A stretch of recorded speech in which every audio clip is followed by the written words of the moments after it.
All right, here we go. You ready? This is a little new segment that we are going to call Secret Time. This happened last week. If you're an audio listener all the time, then you already know that. This happened last week.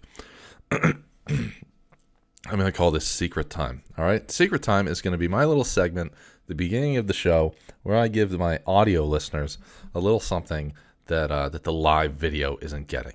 You know, but it's secret time, right? So you can't fucking talk about it, all right? You can fucking make inside jokes. You want to make an inside joke on the, on the page or something like that. You want to make an inside joke, knock yourself out by all means. But yeah, this is secret time. Like, it's not even going to be fucking, I'm not going to talk about it. I'm not going to be like, oh, if you listen to the audio version, there's an extra 5 minutes or however long it takes, right? So this is secret time, and this is something that has been bothering me for a few days, probably at least a week. I mean, maybe even a fucking year. I'm going to talk about it. I haven't talked about it. I've never talked about it. And all my listeners know my history. So this is going to be some inside fucking info right here. So about a year ago, okay, let's go all the way back. Let's go all the way back to June of 2019. June of 2019. This podcast was a mere 6 months old, maybe even 5 months old, and I had been wanting to have my friend at the time, Vinny, on the show to talk about the NRA. And so here's what had been happening, right, is that I had been doing on this show, I had been commenting about the NRA and support the NRA and some shit like that, and Vinny is very anti-NRA. So I think that had a lot to do with NRA backing like bump stocks or something stupid like that. And to be clear and to be fair, since then I've changed my position. I don't support, I'm not pro NRA anymore just because I don't think the NRA has done anything for gun rights. But that's all much beside the point. But I've been going back and forth, and I've been saying, like, Vinny, I want to have you on the show. Like, I want to have you on. We can fucking go back and forth about this, about why you should or shouldn't support the NRA. So he texts. So we set up a day, like, all right, how about fucking this Monday? I'll come in and we'll do our thing. And on my way to his place, he was like, well, I want to talk about doing something more permanent. So he wants to start up a podcast between him, myself, and this guy Harry, and wants to call it Gun Shop Guys, and fucking, I'm all in. I was big time. I was psyched about it. After less than a year, Harry quits the show, and but we had already brought on Stan, and so it's just me, Stan, and Vinny, and many, many, many times on Monday nights, the three of us would get together. And I would be like, everyone else complains about Mondays, but I love Mondays for this reason, to be able to hang out with you guys, right? So in December 2020, I had said, like, hey, we should start doing like a monthly meeting, like once a month. Let's the three of us get together off mic and just shoot the shit about where we think the show is at, where we think we should go, what we want to do in the future. Let's do this once a month. So we make a date for the end of December. It might have been the first week of January, and we meet up, and it went great. It went just fine. And then we set another date for the end of January, early February, like the first weekend of February, something like that. Again, goes great, goes just fine, right? So the last episode of Gun Shop Guys, and Gun Shop Guys is a podcast that is no longer available because I canceled it in November of 2021. I got sick of paying $5 a month for a show that was never coming back. So in the last weekend of February, we drank every episode. Sometimes we drank a little too much, but we drank every episode. So the end of the final episode, we had already finished the show, and we're all getting ready to walk out of the building. And I had said, like, hey, how about, this is on a Monday. I said, how about Sunday we do our fucking monthly meeting? And everyone agrees. Okay, yeah, cool, Sunday. Sunday comes. This is almost a week later, And I forgot. I had no fuck. I totally forgot about it. And Vinny, Stan also forgot. Both of us completely fucking spaced it. 8 o'clock, and we had said like 6 o'clock. I think we said we'd meet up at either 5 or 6 o'clock, something like that. So so like 8 o'clock that night, little after 8 o'clock that night, I'm sitting on the couch at home with what is home now, my home in Portsmouth, New Hampshire, half an hour away from Vinny's fucking shop. And I was looking up gun parts, right? So I text Vinny. I said, hey, do you know offhand what you have in stock for stripped lowers? And I asked him for prices too. This is the reply that I get back. Do you know offhand what time we were supposed to have a meeting tonight? Or if anybody was supposed to show up? Or if I sat around for 3 hours by myself for nothing? That's the reply that I get back. So I reply back, do you know offhand if we forgot last month? Do you know offhand why you didn't confirm 8 hours ago? Do you know offhand why no one talks to each other all week? Do you know offhand why I used to send you show topics throughout the week? And I'm sorry. And then show up Monday and you're telling me you never looked at any of them? Never mind on all of it. And then he says, cool story. I sat around for nothing. I'll be tendering my resignation on air tomorrow night. So I send back a thumbs up. And he says, not even wasting my breath on this one, which honestly, we're texting back and forth. You're not using any breath at all. Not for nothing. I wasn't recording my own podcast while I was, oh yeah, that's right. That earlier that evening, I did record my podcast. I recorded this show. So he says, not for nothing. I wasn't recording my own podcast while I was supposed to be in a team meeting. Oh, and did Stan show up? Oh, no, I forgot he didn't. So yeah. And then he sends a thumbs up. I said, again, not for nothing, but did you bother asking at any time in the past week if we were on? And he says, did I have to? That wasn't part of you calling for a team meeting last week.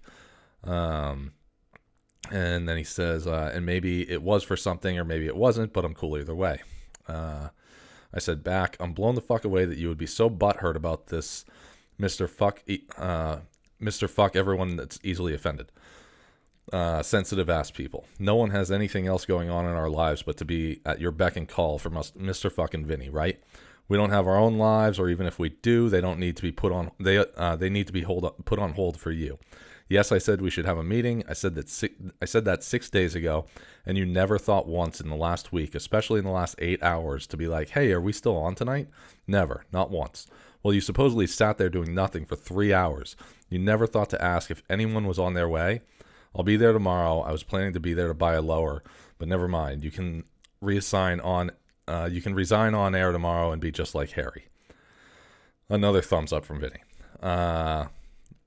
Well, it's not my responsibility to remind you about your obligation to come shop, guys. My obligation. Nor is it my responsibility to remind Stan, who also never made it. You can put your ego aside as well as your shopping habits. I've always helped you out, and maybe I busted your balls a little bit, but I could care less where you shop, and that has really nothing to do with this, but thank you for introducing cancel culture to our relationship. Again, I'll get to the cancel culture part later. Furthermore, after thinking it over, I'm not showing up tomorrow night at all. In fact, I'm done. You don't need to be. I don't need to be bossed around. I don't know who's bossing anyone around. I don't need to be told what to do, and I sure as hell don't need you to remind me that I need to remind you of your obligations, whatever that means. It's been a fun ride. I loved every minute of it. You can call it what you want. You can come see me if you want. I'm not even mad. Sure. But I'm just a little bummed out that I was sitting here for 3 hours by myself waiting for nobody to show up. Again, not one text. Never once said, hey, are you guys coming tonight? Not even close. If you got a problem with that, well, then maybe you've never been stood up. But now that I have, I'm second guessing my life choices. And do me a favor, don't ever fucking compare me and Harry, because I'm not him and I never will be. I said, I think you need a hug. He said, nah, I'm good. And then, so here's what happened then. So this was on February 28th of last year. So I needed to lower the amount that I was paying for the show. I was paying $20 a month for the show. I needed to lower it to $5. And in order to do that, I had to get into the website, which I forgot the password to. So I had to change the password. So, well, I had those things automatically forwarded. So whenever anything happened on the website, it went to the gunshopguys@gmail.com email, and then it was forwarded to Vinny also. It was forwarded to his regular email. So in order to change the password, they sent a notification to the email saying, you successfully changed your password or whatever, and that forwarded to him. So then he sends me back another text, an hour later or something like that, saying, "Wow, so quick to change the password." So that's all of it. That's what happened. And I thought for sure, like, all right, this will go for a week or something like that. We'll be fine. We'll start talking again. We technically have not talked again since. Certainly not in any friendly terms. In June of 2021, I decided, you know what, I'm going to the show hasn't posted an episode since February. Let me post a quick little 15-minute, like, hey, here's what happened to the show. And it was super, it's gone now. Unfortunately, you can't hear it. But it was super, fair is the best way to put it. I just said, yeah, the show was kind of hard to make it to for me and Stan. We missed some time here and there, and unfortunately we haven't recorded an episode in a few months, and I don't know if it's going to come back or when it's going to come back or what's going on with it, right? I post this. I know Vinny heard it. I know Harry heard it. I know Stan heard it. And even Stan texted me and he was like, yeah, it was really fair. The next message that I get is from Harry, who says, because by now he's mended fences with Vinny. He says, I want to do like a goodbye episode, like just the originals, just me, you, and Vinny. We'll do like a goodbye episode for Gun Shop Guys, and we can all get together and do this thing and whatever. And I was like, you know what, man, I'm fine with that, but I need an apology from Vinny, for the way that he handled things. He really was unprofessional in how he handled these things. And Harry messages me for a few more days saying like, how about it? And I kept telling him like, dude, it's not going to happen unless I hear from like, I need to hear it from Vinny. Vinny needs to be the one to text me and be like, hey man, I want to do this. And he never did. He never fucking reached out at all, which is fine. So I continue paying $5 a month for the show to go on. And then in September, I say, you know what? I want to bring the show back. I want to give it a new direction. I want to, do some new stuff with it, do some interviews with other people in the gun industry. Me and Stan can do it together. And basically fuck Vinny. And so I set up an interview with a local shop, with the, media marketing person at a local shop. And about 6 hours before I'm supposed to go live with this person from this other shop, I posted it on Facebook that, Gun Shop Guys was coming back and we were going to fucking interview this person. Super excited about it, right? It was going to be really cool. And first I get a message from Harry saying, what the fuck is this? And I explained to him, it's the return of Gun Shop Guys. And next I get a bunch of empty fucking threats from Mr. Cancel Culture himself. The man who I just said, total anti-cancel culture. We did an entire Gun Shop Guys episode about cancel culture because people were doing cancel culture on Black Rifle Coffee because Black Rifle Coffee said they support law enforcement and not Kyle Rittenhouse. And, he was Captain Cancel Culture here. What he does in response, not only does he message me and say a bunch of bullshit about like, I'm going to send you a cease and desist letter and you need to stop and I'm ordering you to fucking all this fucking bullshit, bunch of fucking dumb shit. He sends all that shit and I was just like, fuck you, dude. It's, I own the show. I can do with it what I want. I own the show. He's saying like, you don't own the rights to the show? I absolutely own the show. 100%, hands down. I paid for every goddamn month of that show. Not to mention the fact that, I paid for the soundproofing for the studio that we were in. Just so much. So in my opinion, he owes me roughly $600. What does he do, Mr. Anti-Cancel Culture, Mr. Fuck anyone that has anything to do with cancel culture? What does he do in response? I show up that night to this other shop, and I'm asking for the person that we're supposed to see, and I'm told she's not here. She left for the day.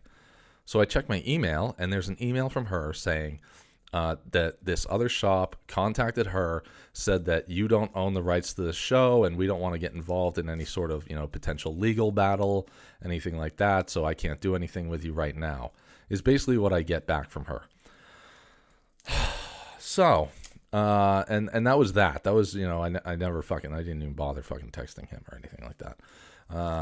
And there were a bunch of other texts between Harry and I,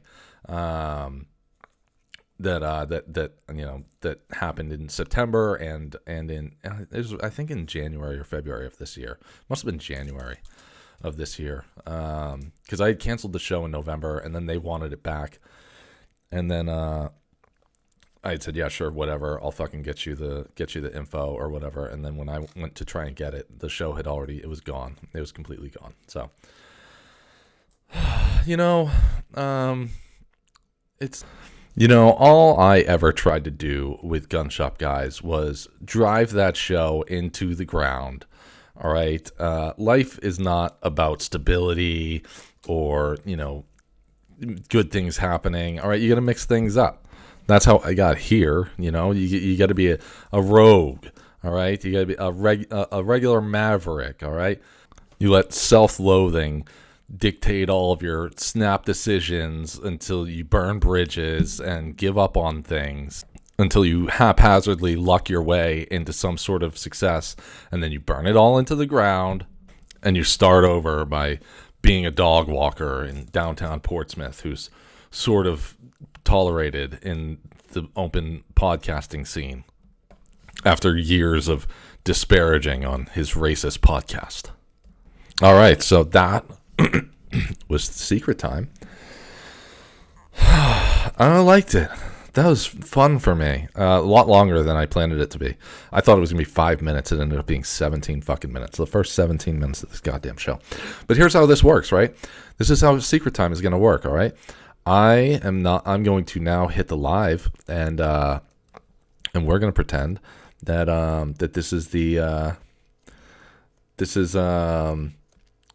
we're going to pretend that we're going to pretend together that never happened. Basically, Secret Time. Like I said, you want to make inside jokes, go ahead. But this is what we're going to call Secret Time for you. A few dozen listeners that actually listen to the audio version.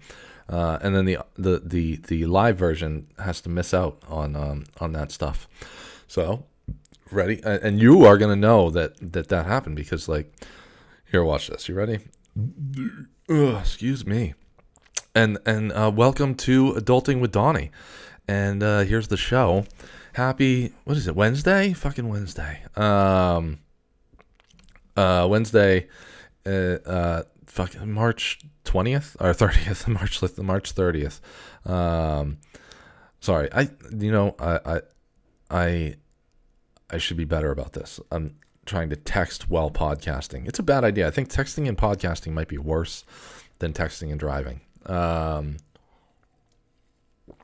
since my mate is probably going to watch, yes, I am having a beer.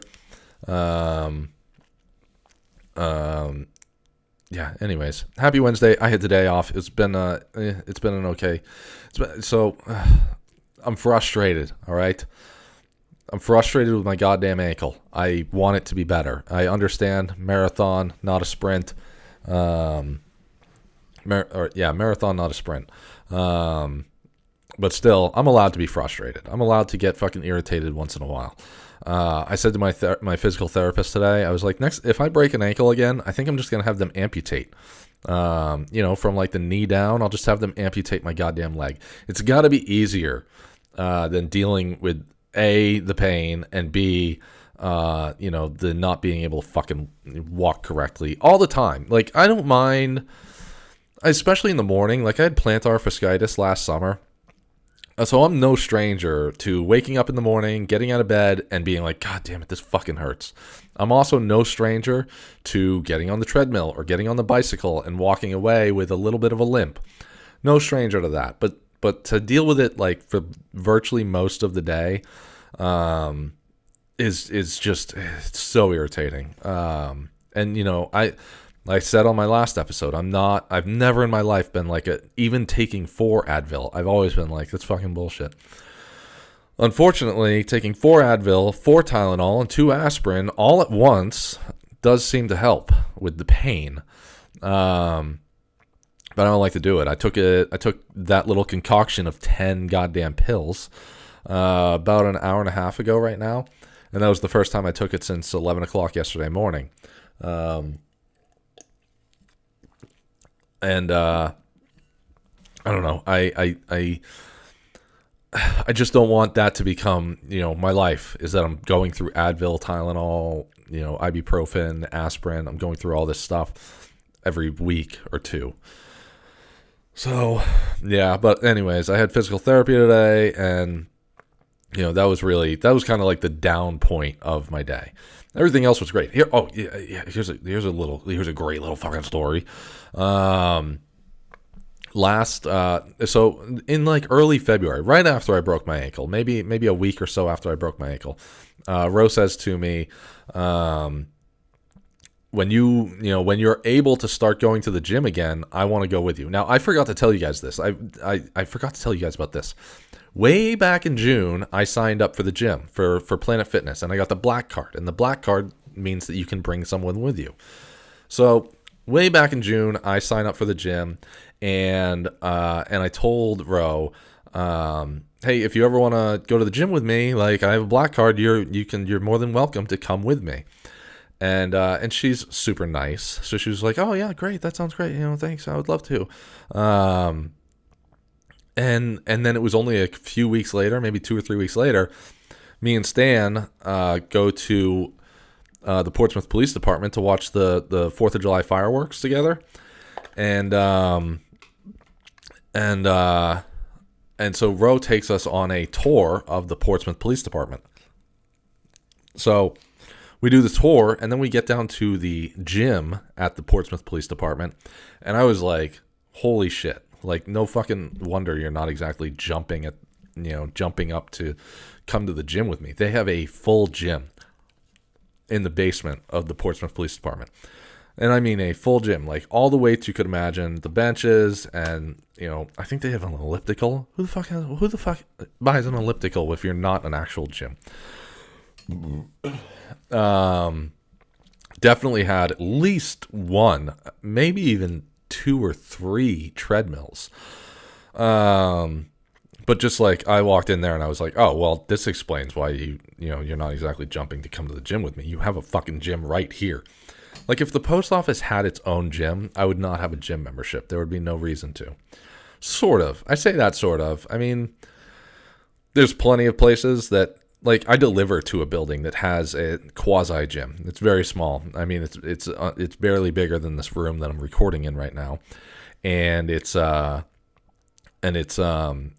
couple treadmills, maybe a bike, and then a few weights. And I happen to know that one of the secretaries in that building goes to the gym that I go to. So I don't know. And I've never really talked to her other than seeing her at the gym exactly one time. But I imagine that if you're paying for a gym membership, you might have a little more drive to go to the gym. But anyways, so in February, Rose says, when you start going to the gym again, I want to go with you. I was like, okay, that's fine. I would love that. But I thought I underestimated her, as I typically do. I thought she meant like, I want to go to the gym. I want to, maybe walk on the treadmill, use the elliptical or something like that. Like, she came to the gym with me once last summer. And she walked, I ran on the treadmill and she walked next to me. And then, I went and did some weights or whatever, and she got on the elliptical next to, she happened to have a friend there. So she got on the elliptical next to that friend and chatted with them. And that was kind of how it went. That's kind of how I guess I expected it to go this time around. And she's been next to me every day. And I love it. I genuinely do. I don't say that just because she's watching. I tell that to all the people, anyone that I talk to about it. I genuinely love it. So she comes to the gym with me, and That was when I first started going to the gym again about a month ago now. And I could only use the hand bike, which is fucking stupid. I hated the hand bike so much. And the girl at the front desk would laugh at me and be like, no one comes in here and goes hard on the hand bike. Because it's like a machine reserved for old people. So anyways, but she, there's Ro right next to me every day. And then we'd go do some stretching, right? So anyways, this past week, a couple days ago, really. Fuck, was it yesterday? Might have been yesterday. Either yesterday or Monday, one of those. She says, I told her like, hey, I'm going to get up at 5 tomorrow because we've been getting up at 5:30 in the morning together. I said, I'm going to get up at 5 tomorrow so I can go to the gym and, do some weights and whatever. And not expecting her to want to do the same. I gotta hit pause on the recording here so I can jump. All right. I had to turn the lights on in the room because it's getting a little dark outside. The sun's going down. The sun's getting real low. So anyways, so she says, let's see here. Sean said, happy Wednesday. And Rochelle said, I love you. Please don't cut your own leg off. So she says, I told her that I'm going to, get up early on whatever day it was. I'm going to go to the gym because I want to start getting into weights again. I need to, get back into the weights stuff. So she said, okay, fine, whatever. That was the response the night before. The next morning, the alarm goes off, and I get up, and she's like, what are you doing? She's like, why are you getting up early? And I'm using way more inflection in my voice. I'm sorry, babe. This is just how I'm going to talk. But she says, why are you getting up early? And I said, because I want to go do weights. She was like, you're going to do that without me? And I was like, yeah. I wasn't really thinking. And again, I just woken up. So I get up and I go downstairs. I feed our cats and do my stuff that I need to do. And then she came downstairs and she's saying like, I don't understand why you're going to go without me. Why wouldn't you go with me to do this? And I was like, I didn't know that you wanted to. I'm probably missing, big blocks of the story. But the long and short of it is that I was like, okay, if you want to come to the gym with me and we'll do weights together, then let's do that. This is this is my plan. We can go together. I want to do a quick warm up of cardio, 5 to 10 minutes, and then move over and do weights. And then weights takes about 40 minutes, and then we'll finish up with some stretching. And the end of all of that is basically her saying, great, this is what I want to do too. I want to do the same thing.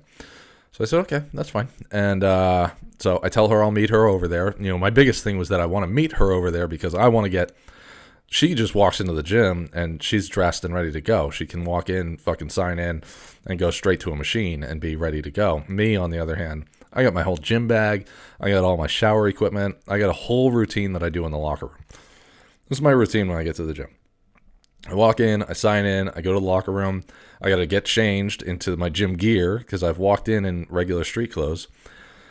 I want to put my towel in a specific spot. I want to put my after shower stuff, like my moisturizer, my beard moisturizer, my comb. I want to put all this stuff in specific places.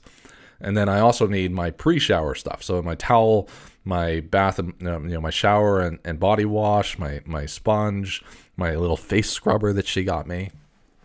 All this stuff needs to be in very specific places. So it takes me about 5 minutes from the time that I punch in to the time that I'm ready to actually start working is about 7 minutes.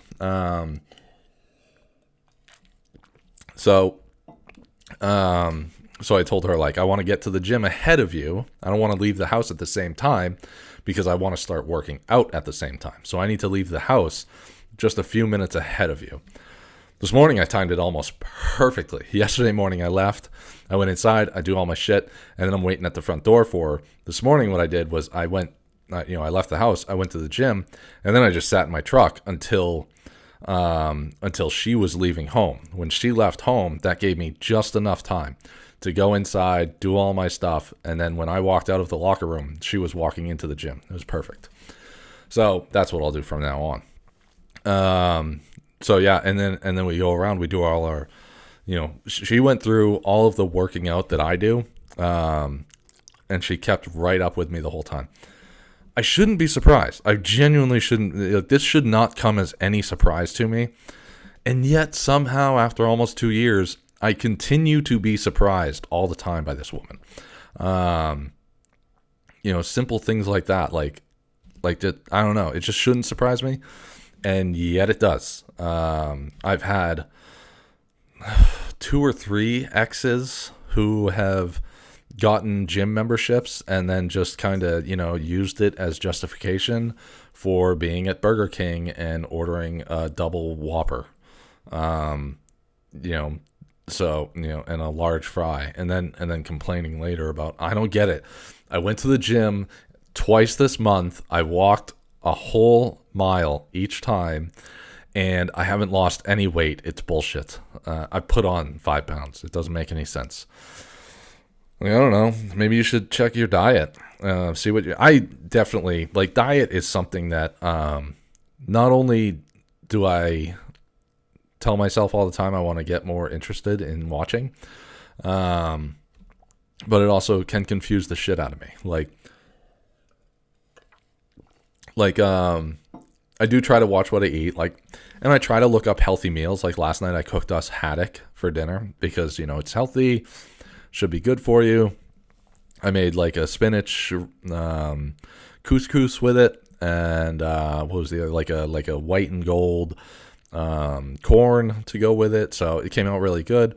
Like, that's a nice healthy dinner. And I try not to eat, especially now that, during my fucking weeks of broken ankle, during those weeks I was laid up, I was not good about a lot of things. I did drink a lot of water, but I also started drinking at like noon. Most days I would start drinking at like noon.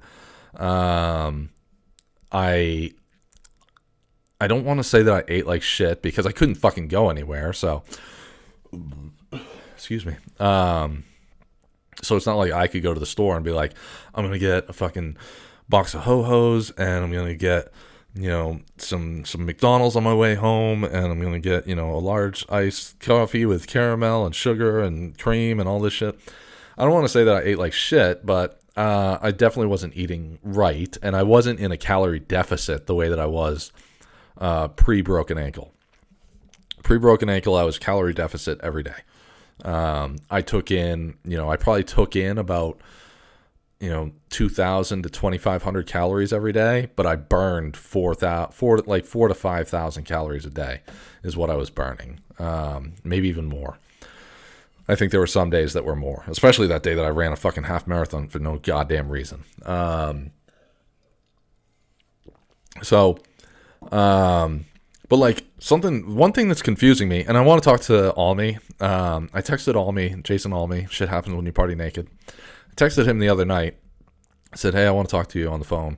We can talk about it, on a podcast if you want to at some point, but I want to talk on the phone about this. Because I'm a little he used to be a bodybuilder, and he sent me some pictures of his bodybuilding days, and it's unfair. It's an unfair comparison. Ro talks all the time about healthy comparisons. It's an unfair comparison because you look at him in his days of being ripped, and he was genuinely fucking ripped. The problem though is that he's like 5'2". All right, he's a little guy. He barely breaks the little person status. Like he's just tall enough that little persons would be like super attracted to him for being, just that little bit taller than they are. Just a little bit. He's not in that status that he can qualify as little person, but he's right there. He's very deceiving. You notice he never really posts. If you're friends with him on Facebook, if you watch Shit Happens When You Party Naked, you never see full body pictures up and down of him. And if you do, he's not standing next to anyone. I'm pretty sure his wedding photo, his wife is probably, either on her knees or he's standing up on a stool. One of those things. But I stand next to him, and it's like Shaquille O'Neal and Kevin Hart. Maybe even a little more so. It's more like Kevin Hart and the Mountain from Game of Thrones. So it's unfair. it's not a healthy comparison because the little people, they always seem to be able to have a lot more room to work there when it comes to building muscle. I don't know what that's all about. You take someone into account like The Rock, and like he's an anomaly, tall guy that is also 2% body fat or something like that. He's the anomaly. He's the outlier. You take someone like Jason Olney or Joshua Coburn, little guys. They always seem to be able to, if they really want to, if they commit, they really can get fucking ripped. So Jason is, when he wants to, he can be fucking ripped. But anyways, so I texted him the other night. Like, what I wanted to know is something about nutrition, sort of, kind of. I drink like I said, I want to be in a calorie deficit. All right. And so in the morning, I mix up a little whey protein shake at work. And this whey protein shake that I mix up is 130 calories per scoop, which is great. 130 calories. I use almond milk to mix it up with. And the almond milk is only like 30 calories, maybe even less, because I'm probably not putting as much in there as what it says, the 130, as much as if it's like 1 cup is 30 calories, I'm probably putting in half a cup. But then I was at Walmart the other day and I was looking at different whey proteins, and they got one there that's like about bulking, like putting on muscle. This fucking thing has 1,320 calories in 1 scoop. That is an enormous amount of calories that I don't understand. Like, I can't wrap my head around it. Like, I can't wrap my head around how you're supposed to take on that many calories in a fucking drink and then, and somehow be building muscle. Like, it doesn't make sense in my head. So I would want to talk to, that's what I wanted to talk to Jason about. I also saw that, and then I was at the liquor store and I saw like a bottle of tequila, and I remembered the whey protein saying just mix with your favorite drink, and I thought like, oh, I wonder if I could mix the protein with the tequila and I can get buzzed and bulked at the same time. Just a random thought. I've never mixed my whey protein with alcohol. I don't think I would. But I have mixed it with water, because that's how I started mixing it, was with water. And it's fucking disgusting when it's with water. I don't like it. It took me a while to figure out I didn't like it. It probably took me a solid month before I started mixing it with milk. I started with with water, then I started doing milk. And then I realized that milk is really high in calories. So then I started mixing it with almond milk. So, and the almond milk really isn't that bad. I don't know. It's not something, I wouldn't pour almond milk into my cereal. But when it comes to mixing it with whey protein, it's pretty good. So yeah, anyways, that's what that's about. I am fucking hooked on docuseries and documentaries, mostly docuseries. I don't even remember where it's. Oh no, I do know where it started. I know exactly where it started. There's I watched a documentary. Well, firstly, everyone was talking about this documentary on Disney Plus called like The Rescue. It's either The Rescue or Rescue. If you remember, it was like 2 or 3 years ago. I want to say it was 3, maybe, it might have been 4 years ago. God damn it, time is flying by. Might have been 4 years ago. Why is it that after like 35, the years are just clicking by like minutes? But it was about 4 years ago. There was like a Thai soccer team that decided to go into a fucking cave, and somehow they end up way deep in the cave and they're trapped. I remember seeing all the news stories, all the push notifications on my phone, and I remember vividly being like, those kids are dead. They're all dead. They're going to die. I remember them being like, we found them, they're alive. I'm like, you're not getting them out alive. Those kids are going to die. We may as well all just resolve ourselves to the fact right now that those kids are going to die. And then they saved them all. Well, there's a documentary about the whole thing, and there was a bunch of GoPro video that they took while they were doing it. So there's a documentary about the whole thing. And they do interviews with the people that assisted in the rescue and stuff, and everyone talked about how good this documentary was. And maybe this is just a problem with me. I've talked about it before, where my father asked me if I had seen The Dark Knight with the second Batman movie. I can't Christian Bale and Heath Ledger as the Joker. My father kept asking me, "Have you seen it? Have you seen it? Yeah. Oh my God, have you seen The Dark Knight yet?" And I heard all these people being like, "Oh, you have to see it. It's so good. Oh my God, the Joker in the movie is so dark, and you have to see it." Just really pumping it up. And then I saw it, and I was like, I don't know. I didn't think it was anything really special. That said, I don't typically like sequels, anyways. Like, I usually think that the second movie in a trilogy is usually the weakest movie of the trilogy. Like, the first Iron Man is amazing. The third Iron Man is really good. The second one, not so much. I will say that the second Captain America, the Winter Soldier, that one's pretty good. Let's see here. Thor, the first Thor kind of sucked. Second Thor really sucked. Everyone knows the second Thor really fucking sucked. But the third Thor was goddamn amazing. I love the third Thor movie. Jurassic World, Fallen Kingdom, not as good as Jurassic World. I do hope that Dominion is better, but I don't know if it's going to be. It does look like an outlier on this is going to be the new Doctor Strange movie. That's probably going to be a lot better than the first one. The first one was good, don't get me wrong. I like the first one a lot. I love Benedict Cumberbatch as Doctor Strange. I love him. I still can't, wrap my head around the whole fucking how, they make a building bend in half and then everything just turns back to normal like nothing happened. I still don't really understand that, but anyways, so yeah, when people hype something up big time like that, I don't know, I end up watching it and being like, okay, it wasn't that great. So that's kind of where it started, was I watched The Rescue, right?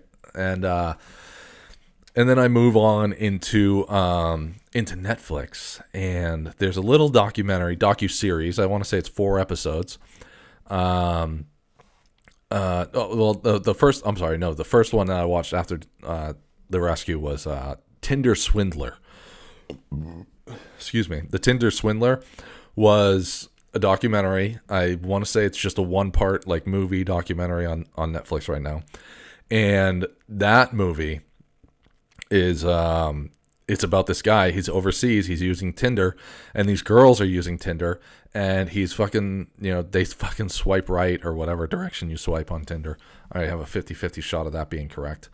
They match with this guy, and then they match with him, and then he'll fucking talk to them and tell them that he's like this, big time executive, and he's, I may be confusing some of my documentaries right now, but I think he might have said like he's in the government somehow, he's involved in the CIA or something like that. Either way, he's basically portraying, with that guy, with the Tinder Swindler, he's portraying that he's like his father's the king of diamonds, which makes him the prince of diamonds, and he has, all this money in his family and whatever, and he's sending pictures, and he's showing up to dates and paying for everything, and the reality behind it all is that he shows the con here is that he shows that he has a lot of money, right? So it'd be like me showing Ro, like, I fucking drive a Bentley, and I'm flashing around like stacks of money to her, and I have all this stuff, and then I tell her one time, like, oh, you know what, I fucking, the government, I make up a lie, right? I go, you know what, the fucking government froze my accounts, and I really gotta, pay the fucking mortgage on my place. I really need like 40 grand. Do you think that you could? And I can't believe the amounts of money that were given to this guy. I really need, because that's not a joke. Like, that's not even a lie. Like, I know that there was at least 25. There was a few other big fucking numbers. But it'd be like, oh, I'm sorry, Ro. Like, I hate to do this, but I really need like 40 grand. And then Ro would do something like take out a fucking loan for the money, give me all the money, which I would then use to go and you know, do the same exact thing to the next girl, and you know, be driving Bentleys and be fucking showing wads of cash and having all these parties and stuff like that. And maybe I might, you know, send her $1,000 and be like, you know, oh, you know, here's my first payment back to you. You know, don't worry, I'll get you the rest. And really just to keep her on that leash, so that you know, maybe I give her $1,000 this week, and I'm like, you know, you know, here's $1,000. Don't worry, I'm good for the rest. And she believes it because I got all this stuff going on. And then again, I'm like, yeah, you know, I just need another 30 grand, like maybe 10 grand. And she just keeps giving me money. And that's how this worked with this guy. Like, he took one woman for like 225, another woman for 100, a woman for like 200. Like, he takes all these women. He eventually gets caught. I'm going to spoil it. Spoiler alert on virtually all of these documentaries, if you have any intention to watch them. Which even if I spoil it for you, I highly suggest watching all of them. Most of them. I think that there may be one or two that I was like, that's stupid. But, you know, eventually this guy gets caught, but he gets caught for like having a false passport. So he gets sent to jail for 15 months for having a false passport. And then he gets out, and he's a free man, and he makes a fucking website called, you know, some website about like how to manage your business or something like that. And he offers business management classes for $325, and people fucking pay for it. And now he is a legit millionaire with a bunch of fucking money, that he doesn't have to do this to these women anymore. But these women are still out all this money. Like, he has all this money. He could, you know, one of the other documentaries that I watched was a religion one called The Family. And it's basically about how, like, there is a group in Washington and in and around Washington that is referred to as the family, and they are deeply in the pockets of politicians, and they influence politicians through fucking God. You know, which I have my own opinions on religion, and I was thinking about it, and I was like, I don't even want to be like, whenever someone's like, what's your religion? I don't even want to say atheist, because technically that's giving an answer to religion, and I just don't have one. I just don't. I think that when I die, you know, it's like going to sleep at night. Only I won't be, you know, accidentally kicking my girlfriend or trying to elbow her in the face. You know, I just think that it's like going to sleep. Like that's it. It's done. You know, it's the same way as trying to remember what it was like the day you were conceived. All right. You know, there is no memory there. You were alive, but there's no memory there. So, you know, that's kind of my opinion on religion. But these people will put into these politicians' mind that, like, oh, Jesus put you here and you're here to lead us and all this bullshit. And, you know, I just think it's so odd to me that with all of our laws against murder and, you know, sexual assault and all these things, all these laws that we have, somehow morality, having a good moral compass, is not in the legal system at all. Because a guy like this Tinder swindler and one of the other docs that I'll talk about in a second, they can be so immoral. They can, you know, they can be like, you know what, fuck, I don't give a fuck what happens to someone else. That's not my fucking problem. I caused it and I don't care. You can have a bad moral compass and somehow that's okay. Like that one, because virtually look at all of our laws, and a lot of them stem from some sort of religious you know, thing, like it or not. A lot of them, you know, have branches in there in some way, shape, or form. So anyways, what was the other? So the other documentary that I watched that kind of was similar to the Tinder Swindler was this one. It's great. It's on Netflix. I can't tell you enough how much I think you should watch it. It's called The Bad Vegan. And that one, The Bad Vegan, is about this woman in New York. This just happened a few years ago. I can't believe I never heard of it until this documentary came out. It was kind of weird because it was kind of like, well, this woman probably knew that she could make, I don't know. I don't want to disparage her because something bad happened to her and there might be some mental issues going on upstairs. But also, like, come on. I do think that even if she got fucking swindled by a guy, not the Tinder swindler, but she did get swindled by a guy. I think that she also knew, like, okay, I got to go to jail for a few months, but I know that if I do this, then I can at least have some money when I get out, she reached out to Netflix before going to jail. And she was like, hey, I want to do an interview with you because you guys can make a documentary out of this. And when I'm out of jail, I can finish I can finish my interviews with you. But this one is about a woman who opens up some sort of vegan restaurant in New York City, and it's like the biggest restaurant around, and all these actors go there, like Robert De Niro, Alec Baldwin, all these guys go there. And she's on Twitter, which apparently Twitter is, I'm glad that I've never been a Twitter person. I tried it a few times, and it just never really resonated with me.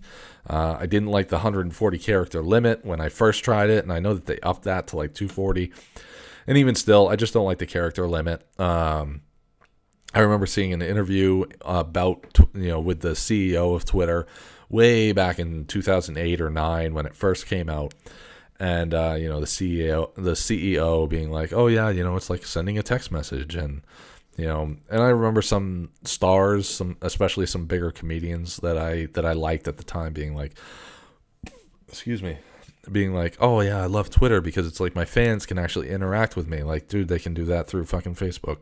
They can do that on Instagram. And I've commented, not even sent messages to, I've commented on stuff of like, stars that I like, and they never fucking interact with you ever. The biggest interaction that I ever got from Twitter was the guy that plays Hector in the Fast and Furious series. He had like cameos in just a bunch of fucking movies. But the one that sticks out in my head is Hector from Fast and Furious, and he. I tweeted once, like, this guy is like the most underrated fucking Hollywood actor cameo guy. And he replied back saying, thanks, man, that means a lot. Something stupid like that. I don't remember what it was. It was years ago.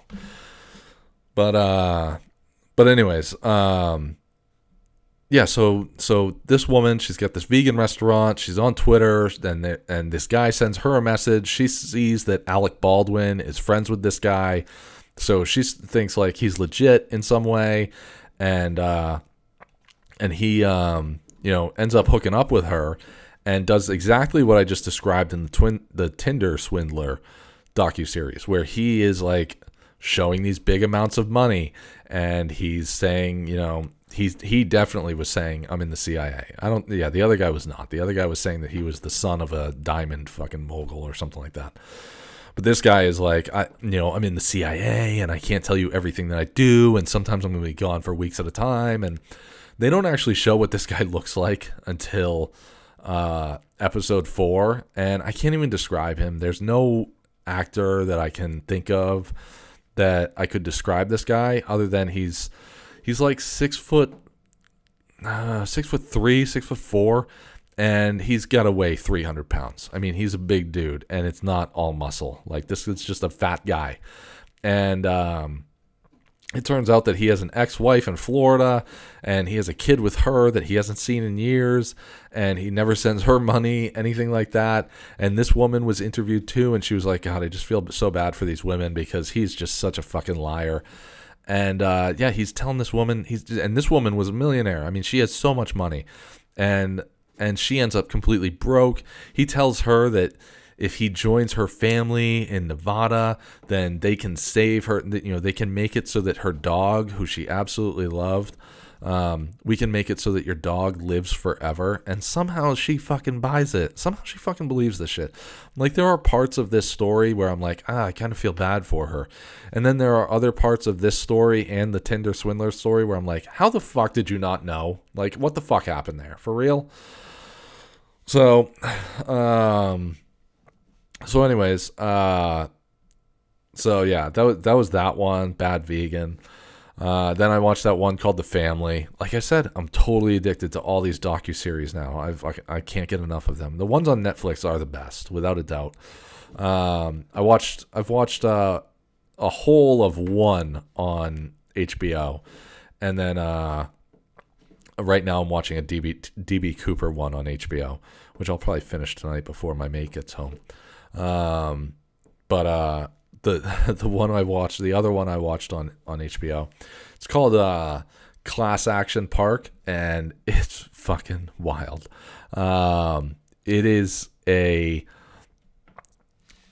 It's about this park in New Jersey, and the let's see here. It's about this park in New Jersey that it was like a water park. It started off as a water park, and then they also had like another side to it that wasn't a water park, but it wasn't like rides. It was like I don't know. If you're from New England, if you're from like especially like York, Maine, like that area, it's kind of like York's Wild. I think York's Wild Animal Kingdom has rides, and it has like these bumper boats type of thing. But they had the bumper boats, but then they also had like motor boats that were like race boats. They were like, it was you and a seat and a fucking motor behind you, and they were, you know, actual motor boats, and I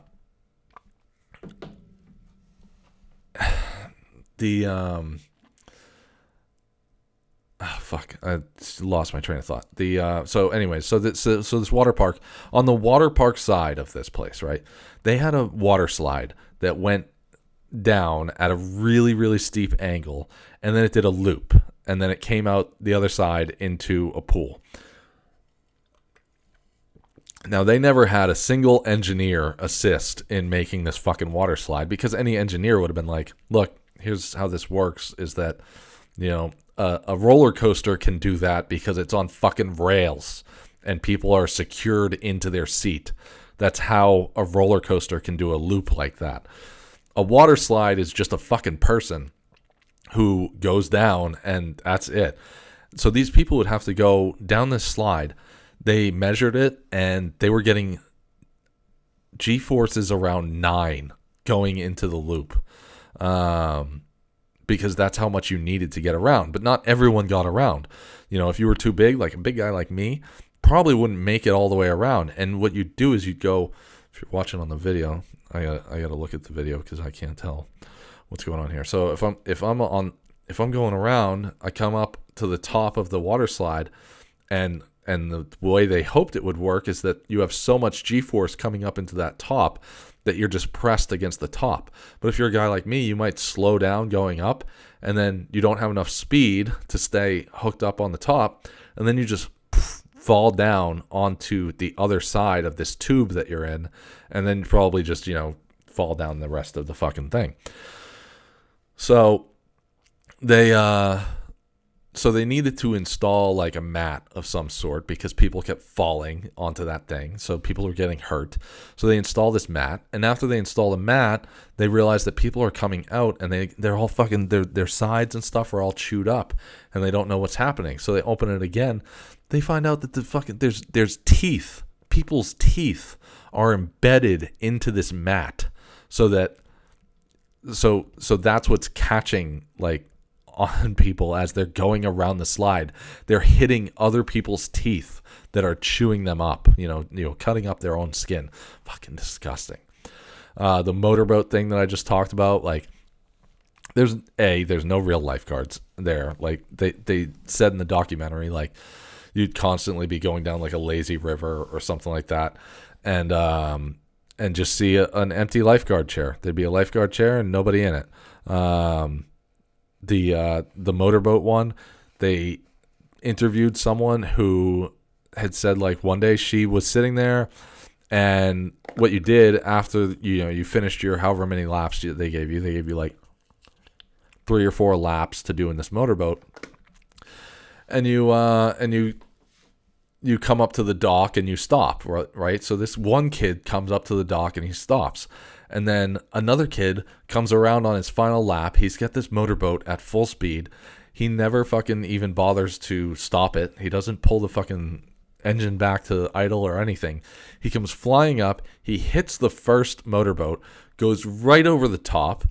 The lifeguard is like screaming at him to stop the engine, which he doesn't do. He won't stop. He just was like, I don't know if he was shocked. Who the fuck knows?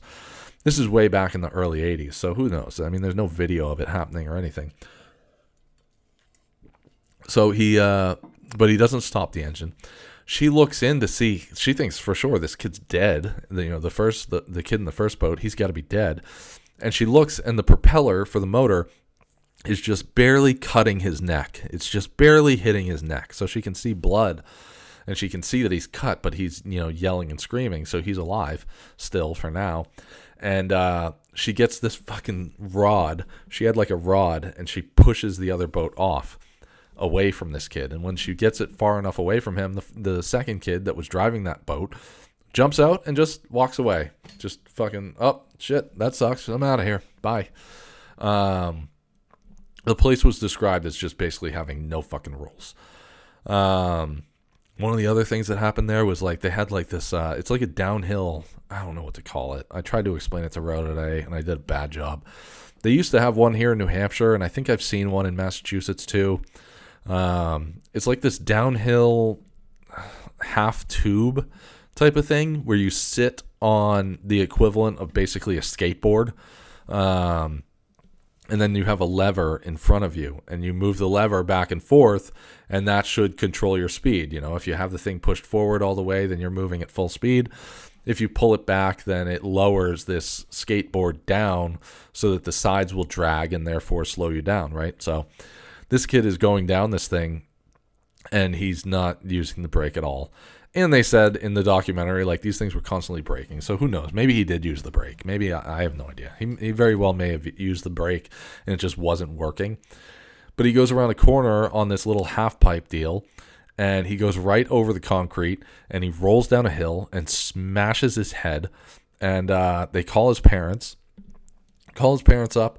And his parents go to the hospital, and when they get to the hospital tells him he's been transferred to another hospital by helicopter, and they can see the bed that he was in, and they said that the bed was just covered in blood.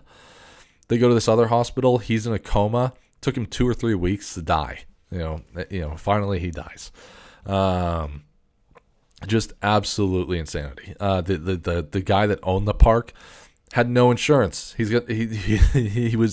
opinion was, if you come into my park and you get hurt, that's on you. That's your problem. He had no insurance for anything. Eventually, he had to get his own ambulance because they were taking up too much time for the town's ambulance. I can tell you, we got a water park right here in Portsmouth. All right, and that place probably sees, a couple 10,000 people a year, a season, right? At least, some of them are probably repeat customers, but, probably 10, 20, 30,000 people go to that park every summer.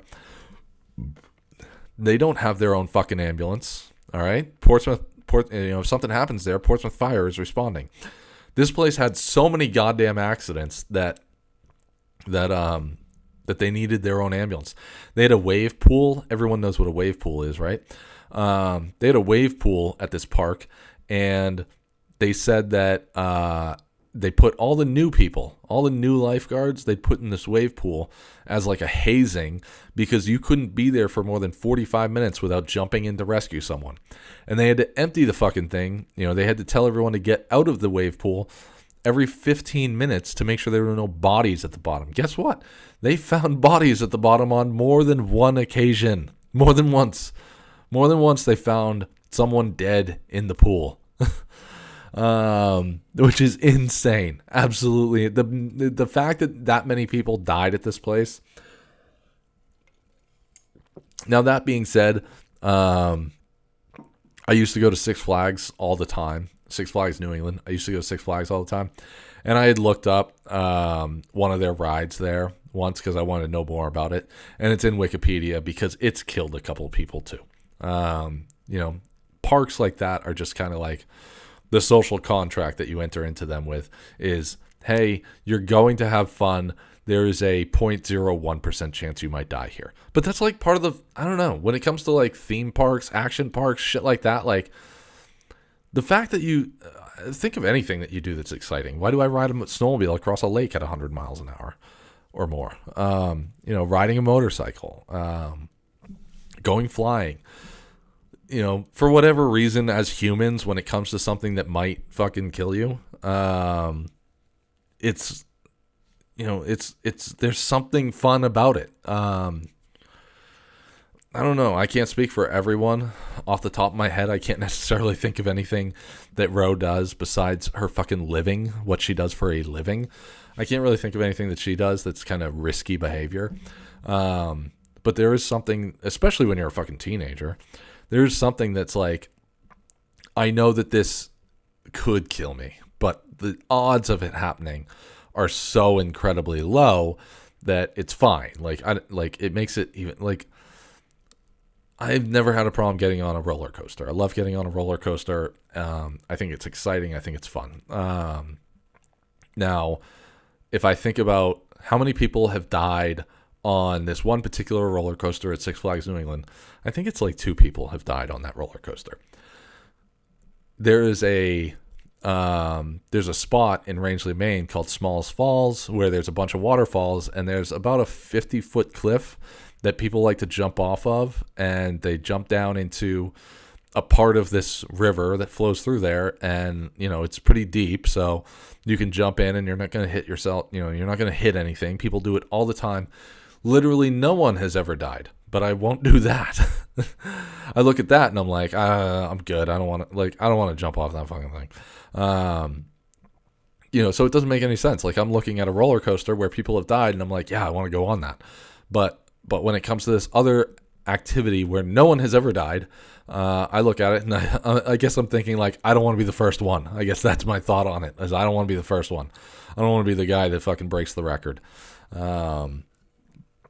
Maybe if someone else dies, then maybe I'll be like, all right, cool. Now I can jump off of it because right now the odds of it happening are unknown, right? But if someone jumps off and dies, then it's like, okay, so like 1 in every fucking 2,000 people that jump off of here are going to die. And I can be like, well, shit, 1 just died and I'm number 5 to go next. So,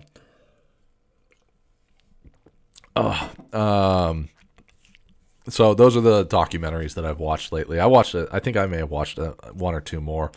And right now I'm watching the D.B. Cooper one, which I've always been obsessed with D.B. Cooper. Like, maybe not always. I remember when the Kid Rock song came out, and his line is D.B. Cooper and the money he took. I didn't know who the fuck D.B. Cooper was then. In fact, I think I learned about D.B. Cooper through the show Prison Break, which I thought was a really cool little piece of that show. And that show is almost 20 years old now, so if it's a spoiler alert, you can go fuck yourself. My opinion is that if anything has been out for more than 2 years and you haven't seen it, I'm allowed to spoil it all I want. But Prison Break had like a little segment in it of like the main character figuring out that this guy in the prison was the actual D.B. Cooper and that he had been arrested and sentenced to life for something else. But I think that's where I learned about D.B. Cooper. And then in the past, however many years I've been listening to podcasts, probably, at this point, this is 2022. Man, I've been listening to podcasts for about 8 years now. In the last 8 years, I've probably heard, a dozen, maybe 2 dozen podcasts about D.B. Cooper.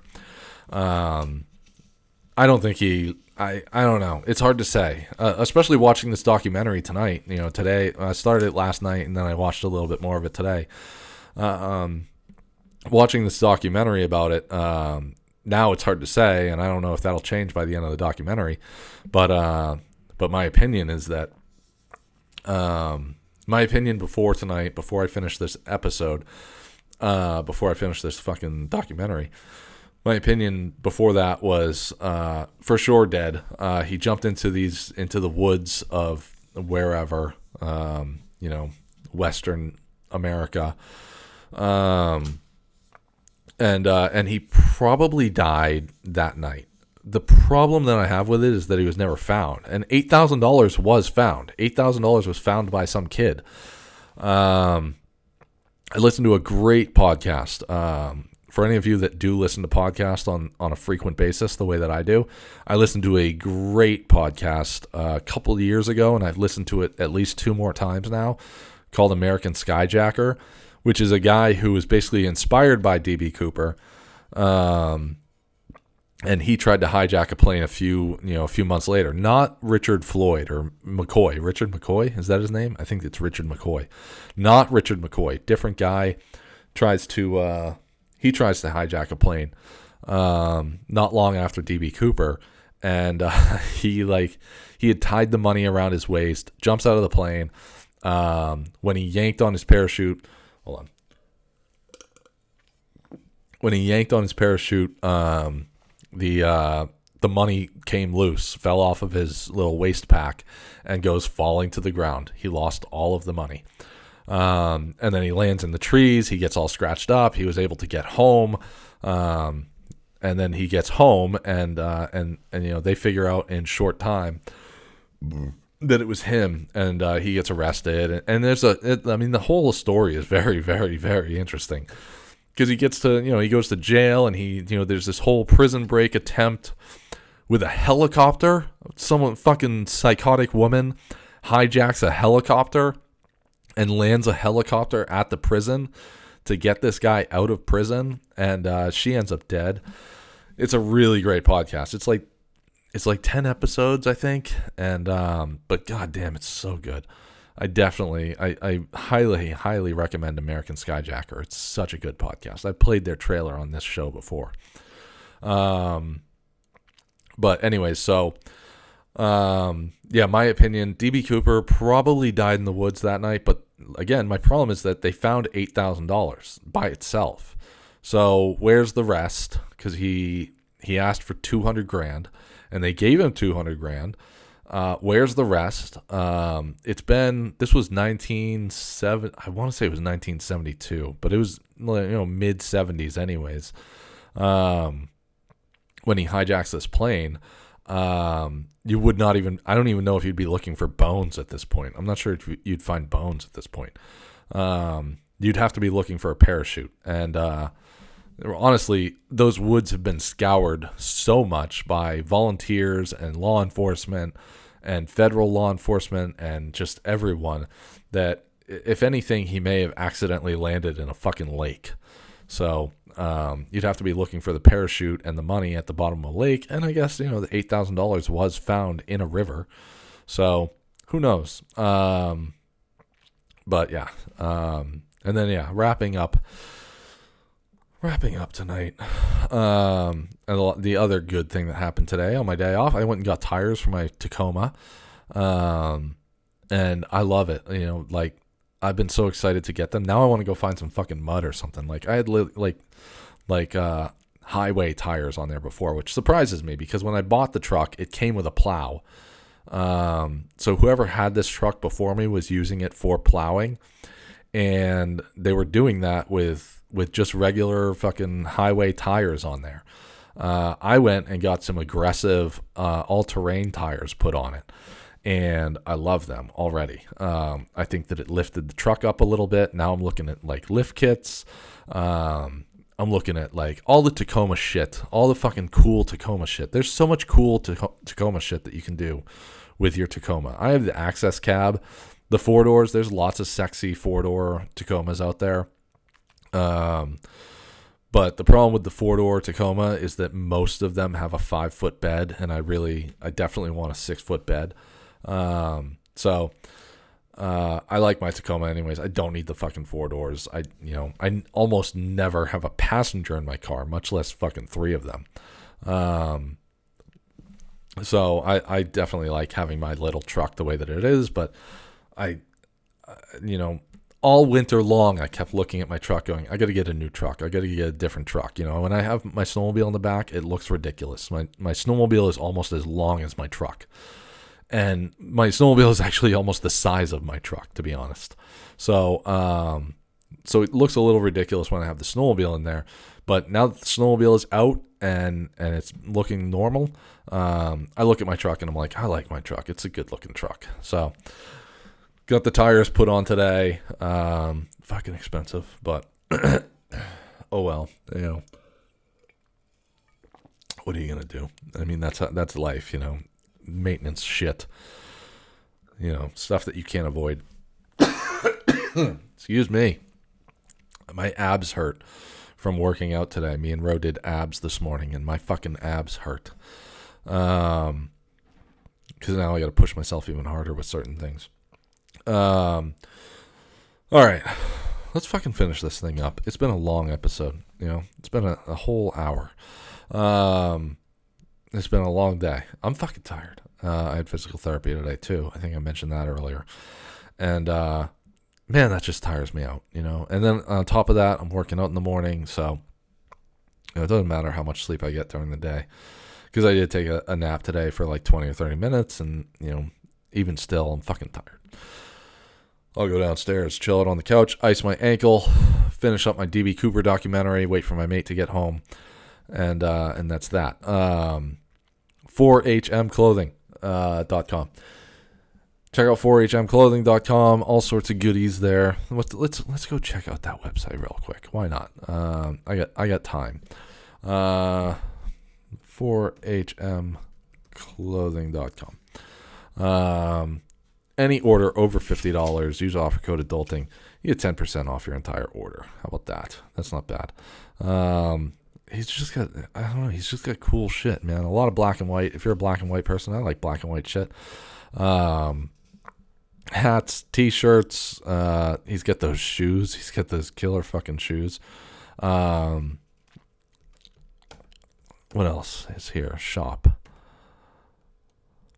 Hoodies. Got hoodies. What's in accessories? Let's see what kind of accessories my boy Justin is selling these days. Red 4HM socks. I'm going to have to get some of those. Everyone that knows me knows that I wear some pretty cool socks once in a while. 4HM tough case. So a cell phone case that says 4HM on it. I just saw a good looking, was it in hoodies? It must have been in hoodies. Nope, it was in shirts. Look at shirts. There we go. What moves you to do you is one of the t-shirts, and then a bunch of other 4HM t-shirts. AdamEve.com. Also, go to AdamEve.com. Use offer code adulting. Get 50% off any one item. Right now on their fucking homepage is the Satisfier Breathless by Adam and Eve. $65, but if you use offer code adulting, you're gonna get that for like $250, something like that. I think that equals 65, right? Yeah, $32.50. Damn, good.